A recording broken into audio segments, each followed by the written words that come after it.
ओम नमः शिवाय। हर हर महादेव।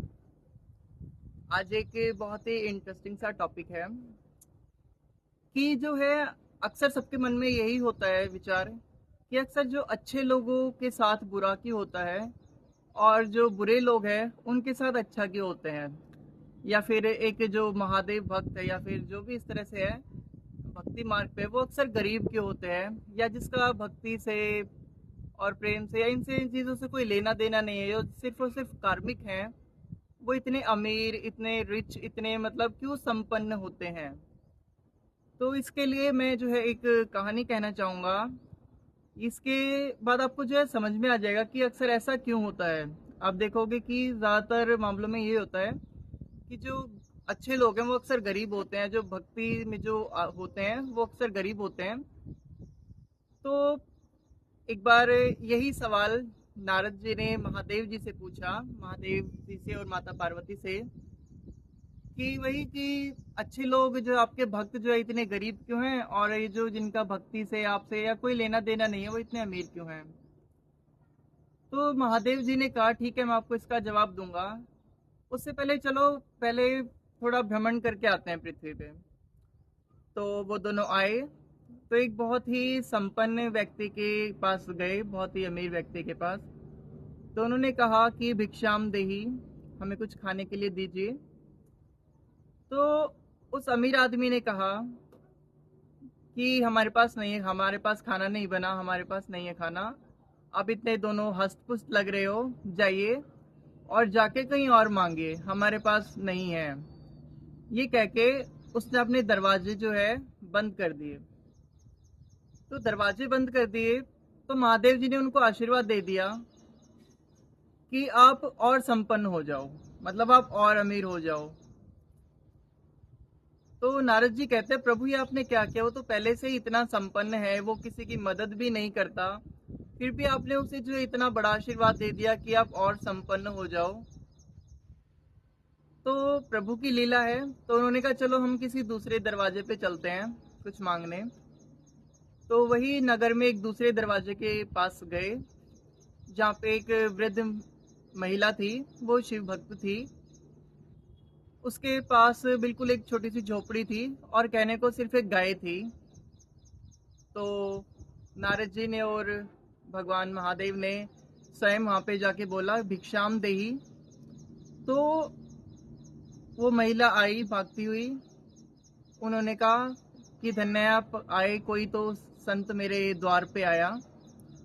तो उन्होंने कहा कि मेरे पास कुछ है नहीं देने के लिए, सिर्फ ये गाय है और इस गाय का मैं थोड़ा सा दूध निकालती हूँ, तो मैं आप लोगों को एक एक गिलास दूध दे सकती हूँ। इसके अलावा मेरे पास कुछ भी नहीं है आप लोगों की जो है श्रद्धा शांत करने के लिए, भूख शांत करने के लिए। तो नारद जी ने कहा हाँ हाँ कोई बात नहीं, हमें दूध भी काफ़ी है। तो दोनों के लिए एक एक गिलास दूध लेके आई और बड़े प्रेम पूर्वक जो है उनको दिया। तो जब महादेव जी ने उन्होंने दूध पी लिया, तो महादेव जी ने उनसे कहा, मतलब उनको श्राप दे दिया या ये को, कि कहा कि आपकी जो एक गाय है ये मर जाए अगले एक हफ्ते में, मतलब आपकी जो गाय है वो एक हफ्ते में मर जाए। तो नारद जी ने कहा प्रभु आपने क्या किया, उसके पास तो सिर्फ एक गाय ही थी, उसके अलावा उसके पास कुछ भी नहीं था। उनके जो पति उनकी भी मृत्यु हो गई, उनका एक लड़का था उनकी भी मृत्यु हो गई, फिर भी आपने बोल दिया कि आपकी जो गाय है ये भी समाप्त हो जाए, ये भी मर जाए, वो बेचारी वो कैसे जिएगी। तो महादेव जी ने तब उत्तर दिया कि ये जो वृद्ध महिला है ये अगले एक हफ्ते में जो है ये मरने वाली है। ये जो वृद्ध महिला ये एक हफ्ते में मरने वाली है, कहीं ये उस गाय के बंधन में ना रहे। गाय का बंधन मीन्स उसे कहीं जो है चिंता ना रहे कि मेरे बाद इस गाय का क्या होगा। इसलिए उस महिला का जो है उन्होंने ये कहा कि ये गाय मर जाए, ताकि वो जीते जी इसकी चिंता से मुक्त हो जाए, इसको पीड़ा ना हो मरते समय कि मरने के बाद जो है मेरी गाय का क्या होगा। इसलिए महादेव जी ने जो उनको शाप दे दिया कि आपकी ये गाय अगले एक हफ्ते में मर जाएगी, ताकि मरते समय उसके जो जुबान है उस पर सिर्फ और सिर्फ महादेव का नाम रहे, सिर्फ और सिर्फ सत्य का नाम रहे, बजाय इसके कि मरने के बाद जैसे कि हम देखते हैं मेरी गाय का क्या होगा, मेरे बच्चों का क्या होगा। इसलिए ही जो है उनके परिवार भी उनसे छीन लिया गया, क्योंकि वो प्योर महादेव भक्त थे। और महादेव जो भक्त है उनकी एक खास बात होती है, उनसे जो है महादेव जो बिल्कुल ही मोह जो है बिल्कुल ही त्याग करवा देते हैं। इसलिए उसका अंतिम यही मोह बचा था, उसकी गाय। इसलिए महादेव जी ने कहा कि आपकी गाय भी मर जाए अगले एक हफ्ते में, ताकि आप शांति से मर सको, शांति से जो है आप इस शरीर को जो है छोड़ सको। और वहीं दूसरी ओर जो वो रिच आदमी था, वो जो अमीर व्यक्ति था जिसने कुछ भी खाने को नहीं दिया, फिर भी महादेव ने उनसे कहा कि आप और अमीर हो जाओ। उसका भी यही कारण था कि जो अगले जन्म में है वो जो है नाग बनेगा और इस धन के ऊपर कुंडली मार के बैठा रहेगा। धन यानी हजारों तरह की मतलब परेशानियां, हजारों तरह की चिंताएं, ये क्या होगा, उसका क्या होगा, ये धन का क्या करूंगा।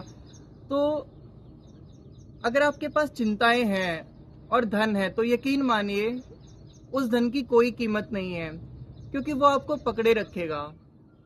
लोग कहते हैं कि हमने जो है धन को पकड़ रखा है, ये हमारा धन है, पर ऐसा नहीं है। असल बात तो ये है कि धन ने उनको पकड़ रखा है, वो धन के गुलाम हो चुके हैं, वो भौतिक वस्तुओं के गुलाम हो चुके हैं।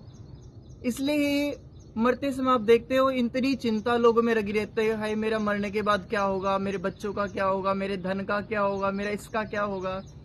तो इतनी सारी अगर चिंताएं लेके मरोगे तो कौन से ही जो है किसी प्रभु के धाम आप जा पाओगे, किसी भी नहीं। आप उसी चिंता में, उसी ग्लानि भाव में, उसी में ही आप मर जाओगे कि मैंने तो कुछ किया ही नहीं, मुझे तो और धन कमाना था। और आप कौन सा ही लोक जो है पा पाओगे उससे, कौन सा ही अच्छा जन्म आप पा पाओगे। अगले जन्म फिर यही आप धन इकट्ठा ही कर, क्योंकि अंतिम समय में जो हमारी इच्छा होती है अगले जन्म में वही हमारी जो है कर्म बन जाता है। अगर अंतिम इच्छा अगर चिंता भरा जो है चिंता पूर्ण होगी तो आपको कैसे ही जो एक योगी का जीवन मिलेगा, एक ज्ञानी का जीवन मिलेगा। आप अगले जन्म में वही कूड़ा करकट इकट्ठा करके आप मर जाओगे, वही उसी चिंता में। और जबकि अगर महादेव का आपने सहारा लिया, महादेव के भक्त बने, तो महादेव तो एक बार तो आपके लिए छीनेंगे। आपको लगेगा मेरे साथ ऐसा क्यों हो रहा है, मैं क्यों इतना गरीब हूँ, क्यों मतलब मेरे रिश्ते इस तरह से हो गए हैं, ऐसा क्यों मैं बिल्कुल अकेला हूँ, मैं तो महादेव की इतनी भक्ति करता हूँ, ध्यान करता हूँ, सब चीजें करता हूँ, फिर भी महादेव मेरे साथ ऐसा क्यों कर रहे हैं। तो इसमें जो है चिंता करने की बजाय उसको धन्यवाद दीजिए। उनका अंतिम उद्देश्य यही है कि आपको पूर्ण रूप से पहले अपनी तरफ मोड़ना और फिर जो है महादेव की तरफ मोड़ना। तो अगर आप महादेव के सच्चे भक्त हैं या फिर किसी भगवान के भक्त हैं तो सबसे पहले वो आपसे हर चीजें छीनेंगे। ठीक है, अगर आपको लगता है कि आपको किसी आपकी भगवान की प्रार्थना करो, आपको धन बहुत सारा आ रहा है, तो ये अच्छा नहीं है, ये आपको चिंताएं ही देगा, चिंताएं ही देगा। तो अपने कर्म अच्छे रखिए। और अगर आपके पास धन भी, अगर आप साथ में भक्ति मार्ग पर भी हैं, तो वो तो बहुत ही ज्यादा सुंदर है, बहुत ही ज्यादा सुंदर है। उससे साधु संतों की मदद कीजिए, गरीबों की मदद कीजिए, अपनों की मदद कीजिए।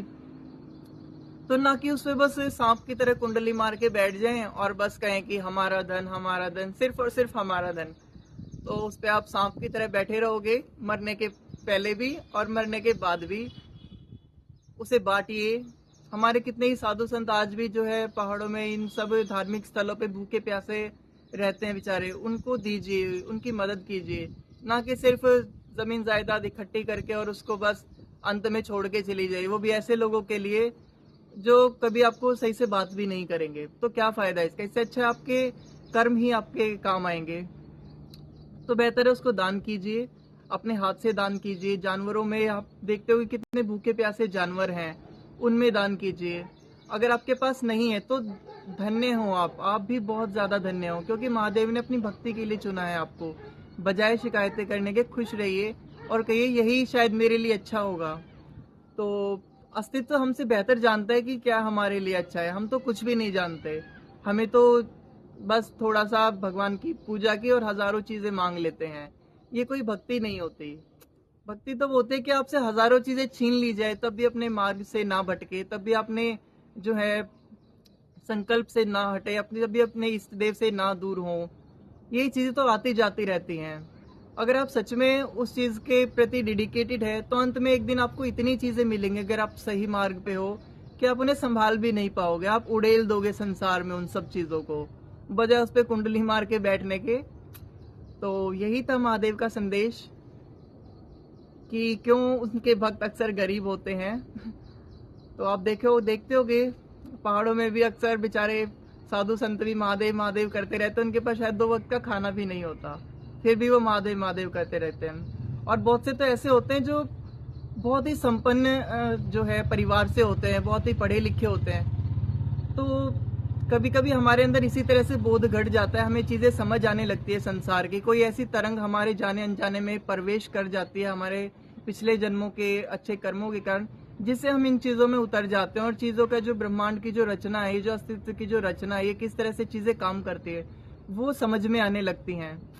तो आगे से कभी शिकायत ना करें कि मैं गरीब क्यों हूँ और मैं अमीर हूँ तो मुझे और अमीर होना है। तो ये सब महादेव की कृपा है, सब कुछ जो है अस्तित्व की कृपा है। तो ओम नमः शिवाय, हर हर महादेव, ओम नमः शिवाय, ओम नमः शिवाय।